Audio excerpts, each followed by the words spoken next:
क्रिया केली त्याच्यावर. साधा तर शेण तुम्ही ही साधी नुसती गौरी जरी साच्यामधून काढली तरी हे 2 रुपये 1 रुपये शहरामधले ग्राहक घेतात अग्निहोत्र वगैरे करण्यासाठी. तीच जर आपण थोडंसं अजून त्याचा मोठा साचा बनवला, ही गौरी बनवली डायरेक्ट शेणापासून ना, त्यात अजून आपण काय ॲड केलेलं नाही. तर मग आता ही गौरी आमची 10 रुपयाला एक जाते. 1 किलोमध्ये किती गौऱ्या बनतात? समजा ह्या 10 बनतात, ह्या 27 बनतात. मग ही समजा 1 रुपयाला जरी दिली तर 1 किलो शेणाची किती किंमत झाली? 27 रुपये किलो. 27,000 रुपये टन. आपण तुम्ही ह्या रुपयात बघू नका, त्याचं व्हॅल्युएशन किती मोठ्यापर्यंत जाते ते बघा. मग त्या पद्धतीने हे केलं. आता मग त्यानंतर आपण काय केलं, शहरातल्या ग्राहकांना सुगंधित गौरी लागते. त्या गौरीमध्ये लोबान आणि देशी गाईचं तूप अक्षता हे मिक्स केलं आणि ही गौरी पेटवल्यानंतर मस्त सुगंध येतो, मंद येतो. आणि देशी गाईचं शेण आणि तूप एकत्र जाळल्यानंतर हवेमध्ये ऑक्सिजनची निर्मिती होती आणि तो ऑक्सिजन आपल्यासाठी कोरोनामध्ये तर बऱ्याच जणांना ऑक्सिजनचं महत्त्व पटलेलं आहे. तर ह्या अशा पद्धतीनं आपण ह्याचं व्हॅल्यू ॲडिशन केलं प्रत्येक गोष्टीचं. मग ह्यामध्ये काय, आता हे स्टँड बनवताना ज्याच्यात साचे असतात त्यामध्ये शेण आणि चिंचुक्याची पावडरच का वापरली, बाकीचे पण बाइंडिंग मटेरियल आहेत की, पण ते सगळे रासायनिक आहेत. आपल्याला सगळं नॅचरल पाहिजे. म्हणजे हे जरी तुटलं, हे जरी शेतात टाकलं तर याचं खत होणार. प्लास्टिकचं जर स्टँड आणलं तुम्ही, ते तुटलं, शेतात टाकलं तर खत वगैरे काय होणार नाही. तर त्या गोष्टीसाठी आपण देशी गाय त्याच वेळेस वाचेल जेव्हा त्याच्यावर आपण व्हॅल्यू ॲडिशन करू. शेण तुम्ही काय करता, दूध बाजरी करून दूध दिलं पाहिजे. दुधाकडे तुम्ही बघू नका, दूध 1 लिटर देऊ द्या. पण शेण आणि गोमूत्रावर जर तुम्ही काम केलं तर असे हे माझ्याकडे फक्त 5-6 प्रोडक्ट आहेत. असे 500+ प्रोडक्ट बनतात. प्लास्टिकला आपण चांगल्या प्रकारे पर्याय देऊ शकतो, पर्यावरण वाचवू शकतो, निसर्गाची हानी होण्यापासून वाचवू शकतो आणि हे सगळं आरोग्याला आपल्या आरोग्यदायक आहे. तर हे अशा पद्धतीनं आपलं हे काम चालतं. काही गोष्टी साच्यात बनतात.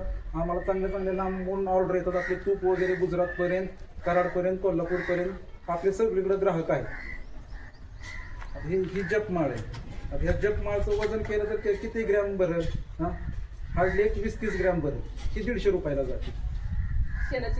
शेणाची किंमत किती झाली सांगा. थोडीसं व्हायचं हे आपण जर थोडीशी कल्पकता वापरली आणि हे केलं तर हे तुम्ही म्हणताल की कुठून मी ज्ञान मिळवलं, तर आयुर्वेदात पण मिळालं आणि मी जाऊन उत्तराखंडला जाऊन, नागपूरला जाऊन ह्याचे विविध कोर्स केले. जे यूट्यूबवर तुम्ही बघताल, जर सर्च केलं ना तर तुम्हाला ह्या संदर्भात बरीचशी माहिती मिळून जाईल.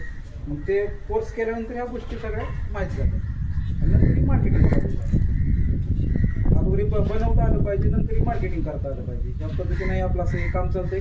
हा छोटासा आमचा प्रकल्प आहे. त्या पद्धतीने आम्ही मार्केटिंग करतो. समाधानकारक एक देशी गाय जर तुम्ही सांभाळली तर महिन्यासाठी 50,000 कुठेच गेले नाही.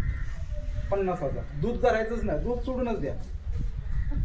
शेण आणि गोमूत्र. तरी गोमूत्राचे अजून अर्क वगैरे बनतात. काही अर्क तर 300 रुपये लिटरपासून 10,000 रुपये लिटरपर्यंत अर्क येतात.